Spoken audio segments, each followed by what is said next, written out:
Someone at Mojang clearly wants Datapacks to just completely replace mods, I swear to God. So yesterday we got snapshot 24W18A, the first official snapshot for 1.21, with a pretty extensive changelog, most of which is devoted to describing how enchantments are now data-driven. Now when I first heard this, I was in shock. I was like, that's amazing. I've been waiting for data-driven enchantments for a long time. I just never expected they'd do it this soon. Then I kept reading, and my mind was blown even more. So I was just reading through all this, and I was like, yeah, there's a bunch of stuff here. It's pretty complicated. I mean, that's to be expected. Enchantments are a very complicated system. I imagine making them data-driven would be really complicated. And then I got here. What? We can make enchantments run functions. Oh my god. Okay, so let me provide a little bit of context behind that shock. Ever since Datapacks were first introduced all the way back in 1.13, we've only had two primary ways of making them run functions. And no, I'm not counting just typing /function into your chat bar. The first way was just to have a function that was constantly ticking, either through scheduling or through the Minecraft tick tag, and that function would just check to see if certain conditions were met, and if they were, it would perform actions. The second method was through advancements, so you could hook up an advancement trigger that detected when a player did something, like for instance placing a block, and when the player unlocked that advancement, you could hook that advancement directly up to a function that would run at the player and as the player. And that's it.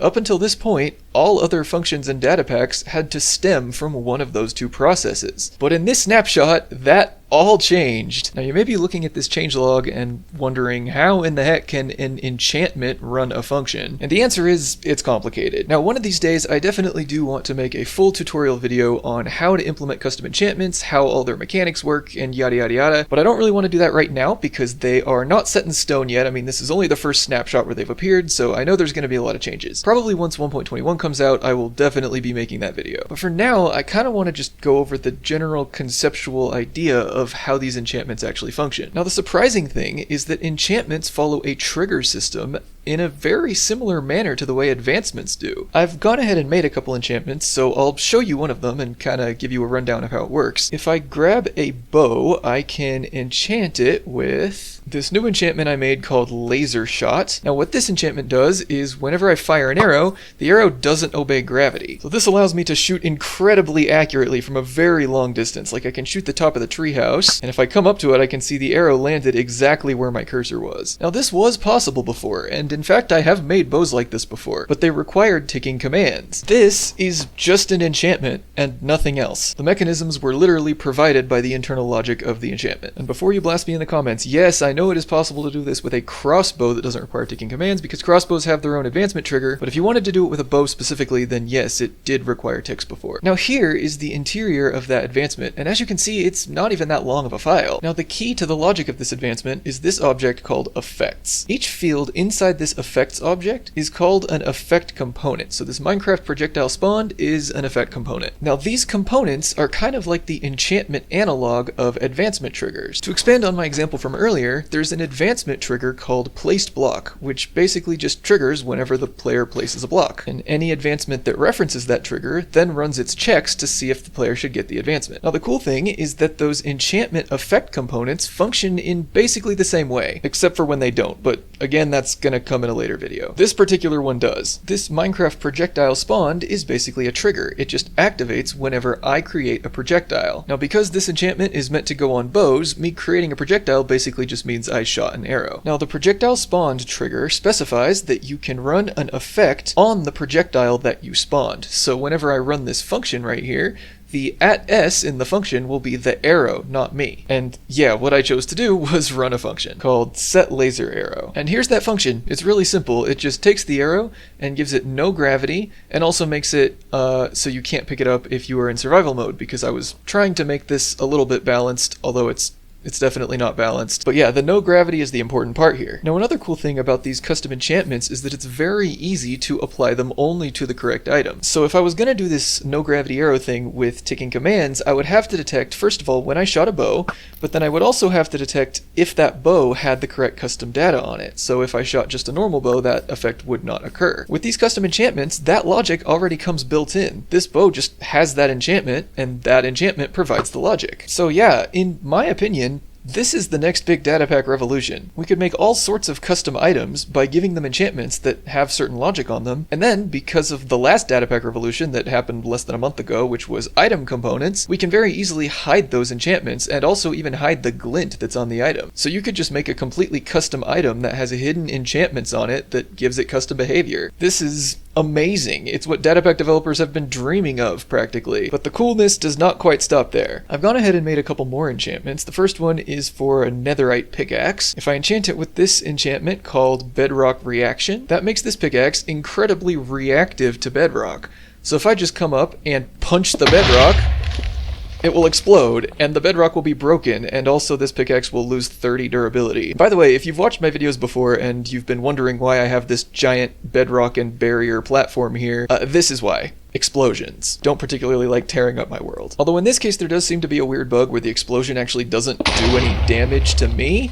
I think it's supposed to. I might have just specified the file wrong. I maybe need to go reread the changelog, but I'm pretty sure this is a bug. Anyway, the key point with this enchantment is that we now have left click detection for blocks, which is something we never had before. The laser shot enchantment was cool because it removed the need for ticking commands. This introduces a capability that we just straight up did not have before. It uses an effect component called hit block, which just triggers whenever you either punch a block with that weapon that's enchanted, or the weapon creates a projectile that then collides with a block. And there's a bunch of stuff going on here. It has multiple effects. One is to run a function which just destroys the bedrock. One is to directly apply damage to the item, so it just applies 30 damage. And then this last part is specifying an explosion. And there's a whole bunch you can customize about what this explosion actually looks like, what it sounds like, how big it is. It's really cool. And the last thing here that's different is that there's this requirements field. So earlier I was making the comparison to advancements, and that comparison continues to be relevant. Advancements always have a trigger, and most of the time have some conditions.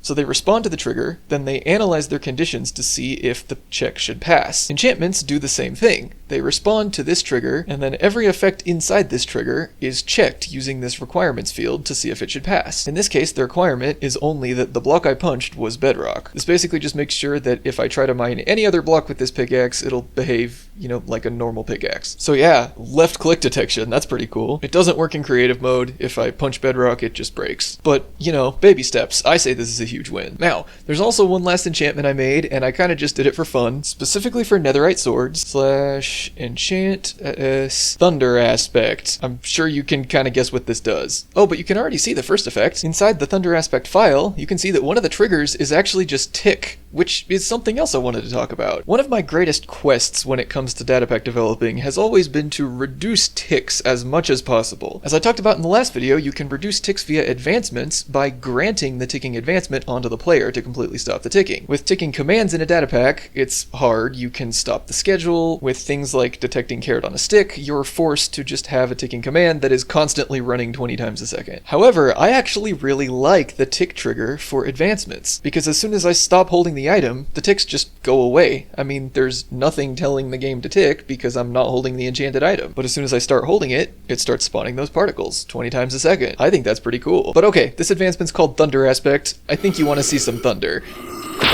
Yeah, look at that! The Sword of Smiting. And no, this is not enchanted with Smite. I misspoke there. Now this is run by an enchantment trigger called Post Attack, which is actually very similar to the advancement trigger called Player Hurt Entity. But it's kind of Player Hurt Entity and Entity Hurt Player all wrapped into one. Because you can actually configure this trigger to trigger in a whole bunch of different situations via these two fields right here. It tries to trigger both when you make an attack and when you receive an attack. Now this field shows which one of those two cases it should pass for. This one says enchanted is attacker. So that means that this component should only trigger if the one holding the enchanted item is the one doing the attacking. If I had said victim here instead, then it would only trigger if I was holding this sword when I got attacked by another entity, which is weird, but you can totally do that. And then down here, affected can also either be attacker or victim, or also damaging entity if you wanted it to affect the arrow that you shot with, for example. And affected specifies who gets applied this effect. So I said the victim should summon a lightning bolt. So let me read this from top to bottom.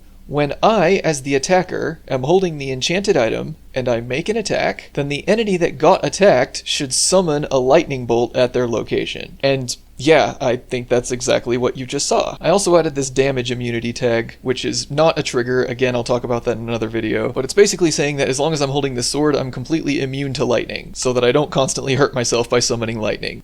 Like I said, this pack is not balanced. Anyway, yeah, I am incredibly excited about these new features. I now cannot wait for 1.21, just like as soon as they introduced components, I couldn't wait for 1.20.5. Now that's here, and I'm obsessed with the next thing. You start to see why I suffer. If you've made it this far, thanks for watching. I always appreciate you taking the time to listen to me ramble. This enchantments data pack is down in the description, by the way, if you want to just play around with it, download it. Be warned that enchantments cannot be reloaded with /reload. You have to restart your entire world or server or whatever in order to get them to take effect, which is really annoying. It seems like everything they've been adding to data packs has that property lately, and we just kind of have to live with it. But yeah, until next time, my dudes, I will see you all later. I cannot believe I didn't get interrupted by a train this time. First time in many months.